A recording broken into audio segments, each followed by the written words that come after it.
नमस्कार दोस्तों, चैनल आपका स्वागत है। अभी हम बात करने वाले हैं यहाँ पे कल्याण ज्वेलर्स की। कल्याण ज्वेलर्स के यहाँ पे Q1 का अपडेट आया है, बिजनेस अपडेट आया है, उसकी बात करेंगे। और यहाँ पे कल्याण ज्वेलर्स में एक डील हुआ है, यहाँ पे ब्लॉक डील हुआ है, उसकी बात भी करने वाले हैं। पहले यहाँ पे बिजनेस अपडेट की बात हम कर लेते हैं। तो कल्याण ज्वेलर्स का बिजनेस अपडेट की बात करते हैं तो इनका जो यहाँ पे कंसोलिडेटेड रेवेन्यू है 38% ईयर ऑन ईयर से इंक्रीज हुआ है। और यहाँ पे इनका इंडिया की बात करते हैं तो वो भी इंडिया में 38% से इंक्रीज हुआ है। इंटरनेशनल रेवेन्यू इनका 35% यहाँ पे देखने को मिल रहा है। और इनका एक सब ब्रांड है कल्याण ज्वेलर्स का, जो है सेंटर है, उसका 112% से यहाँ पे रेवेन्यू इंक्रीज हुआ है। ये जो सेंटर ब्रांड है, ये डायमंड से रिलेटेड ये जो ज्वेलरी बनाते हैं उसके लिए होता है। उसमें बहुत ज़्यादा मार्जिन होते हैं, जिसकी वजह से यहाँ पे ज़्यादा प्रॉफिट हमको देखने को मिल रहा है। इसके बात करते हैं रिसाइकल गोल्ड जो होता है, उसमें 46% है। और यहाँ पे इनका जो ये गोल्ड का रेशियो यहाँ पे 55% से इंक्रीज हुआ है। और इस कंपनी के लिए यहाँ पे पॉजिटिव एक ये और भी बात है कि गवर्नमेंट ने यहाँ पे जो इम्पोर्ट ड्यूटी था इसको बढ़ाया था गोल्ड पे, पर इस पे ज़्यादा इफेक्ट नहीं पड़ने वाला है कल्याण ज्वेलर्स पे। क्योंकि कल्याण ज्वेलर्स जो है वो इंपोर्ट उतना नहीं करता है बाहर से। कर्नाटका से ये ज़्यादातर इनके जो सोर्सेज होते हैं वहाँ से ये इंपोर्ट करते हैं, खुद की खदानें हैं इनके पास।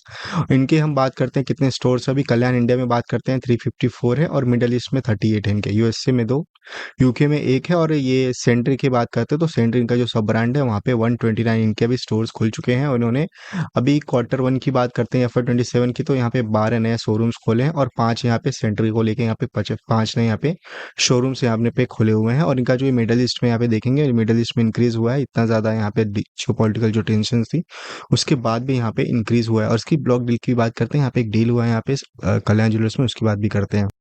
जैसे यहाँ पे आप देख पा रहे हैं कल्याण ज्वेलर्स जो है, यहाँ पे इनकी जो डील हुई थी 95.33 करोड़ का ब्लॉक ट्रेड यहाँ पे हुआ है। और यहाँ पे 370 रुपीज़ पर शेयर पे ये हुआ है। और यहाँ पे शेयर्स की बात करते हैं तो 25,25,498 शेयर यहाँ पे जो ट्रेड हुए हैं। और ये जो इतना ट्रेडिंग हुआ है, इसके बाद यहाँ पे आप देखेंगे कि यहाँ पे बहुत ज़्यादा यहाँ पे वॉल्यूम हमको दिखने को मिलेगा। यहाँ पे रिसेंट टाइम पे जो वॉल्यूम है कल्याण ज्वेलर्स में बहुत ज़्यादा बढ़ चुका है। और मैंने यहाँ पे इसके पहले भी एक वीडियो डाला था, उसमें बताया था कि इसका जो यहाँ पे बॉटम है यहाँ पे वीकली बेसिस पे हमको देखने को मिल रहा था। तो यहाँ पे आप देखेंगे कल्याण ज्वेलर्स का यहाँ पे जो शेयर है, ये इसका जो लॉन्ग टर्म यहाँ पे बॉटम था सप्लाई, जिसका डिमांड जोन था वहाँ पे आ चुका है शेयर। तो यहाँ पे डिमांड जोन पे आने के बाद यहाँ पे रिवर्सल हमको देखने को मिल रहा है। वीकली बेसिस पे देखेंगे तो यहाँ पे जो शेयर है पूरी तरह से कल्याण ज्वेलर्स का, ये अपवर्ड के ऊपर जा रहा है। और यहाँ पे अच्छे वॉल्यूम के साथ हमको बहुत दिन के बाद यहाँ पे स्टॉक जो है 5% की तेजी दिखाने को देखने को मिल रही है यहाँ पे कल्याण ज्वेलर्स में। तो ये पॉजिटिव कुछ न्यूज़ थे। अब इसके क्वार्टर रिजल्ट तो नहीं आए हैं, पर यहाँ पे जो भी हमको यहाँ पे देखने को सारी ये डिटेल्स देखने को मिली है, सारी चीज़ें पॉजिटिव है। और ये जितने ज़्यादा पे सेंटर अगर ज़्यादा यहाँ पे खुलते हैं स्टोर्स या कल्याण ज्वेलर्स के, तो उनकी रेवेन्यू यहाँ पे बढ़ सकता है। तो ये एक पॉजिटिव न्यूज़ है। और इसकी जो अभी कॉर्पोरेट एक्शन उसके बारे में बात करेंगे इसकी जब आएगी इसकी क्वार्टर रिजल्ट।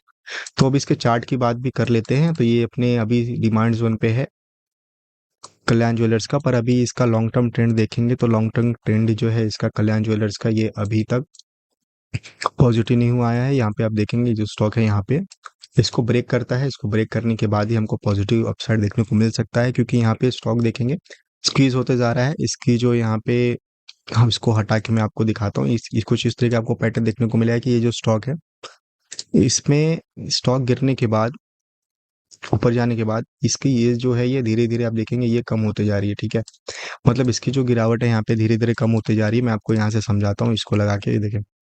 ये जो स्टॉक था यहाँ से पहले गिरा था 40% के आसपास, फिर इसके नया हाई बनाने के बाद स्टॉक गिरा यहाँ पे सिर्फ 20%। नेक्स्ट इधर फिर से देखेंगे स्टॉक यहाँ पे 25%। और उसके बाद से इसकी जो यहाँ पे देखेंगे सिर्फ 12% गिर रहा है स्टॉक, नहीं तो करीबन यहाँ पे स्टॉक 10% गिर रहा है। तो मतलब यहाँ पे जो स्टॉक है पूरी तरीके से अभी यहाँ पे जो इसकी गिरावट है कम हो चुकी है, सेलिंग्स कम हो चुकी है यहाँ पे। जो पहले बहुत ज़्यादा यहाँ पे सेलर्स डे हुआ करते थे, रेड कैंडल्स बहुत ज़्यादा पहले बनती थी, अभी वो बनना बंद हो गई हैं। जैसे यहाँ पे हम देखते हैं, ये देखेंगे यहाँ पे पहले बहुत ज़्यादा यहाँ पे रेड कैंडल्स बनती थी, अभी वो बंद हो गई यहाँ पे ओड इवन डेज भी आने लगे हैं, मतलब ग्रीन कैंडल्स भी यहाँ पे बनने लगी। तो ये पॉजिटिव न्यूज़ है यहाँ पे। और जो यहाँ पे मैंने आपको ट्रेंड लाइन बना के दिखाया है, ट्रेंड लाइन को ये स्टॉक पूरी तरीके से रिस्पेक्ट कर रहा है। इसको ट्रेंड लाइन को देख लेते हैं फिर से एक बार हम। ये जो ट्रेंड लाइन है, अगर इसको ब्रेक करता है तो ही स्टॉक ऊपर जा सकता है। एक कुछ इस तरीके की ट्रेंड लाइन आप बना सकते हैं अपने चार्ट में। तो इस तरीके से मुझे लगता है स्टॉक इस तरीके से एक दो बार और ऐसे करते करते यहाँ पे ट्रेंड लाइन को जो है यहाँ पे कुछ इस तरीके से हमको आगे थोड़े दिनों में यहाँ पे ऐसा ब्रेकआउट देखने को मिल सकता है।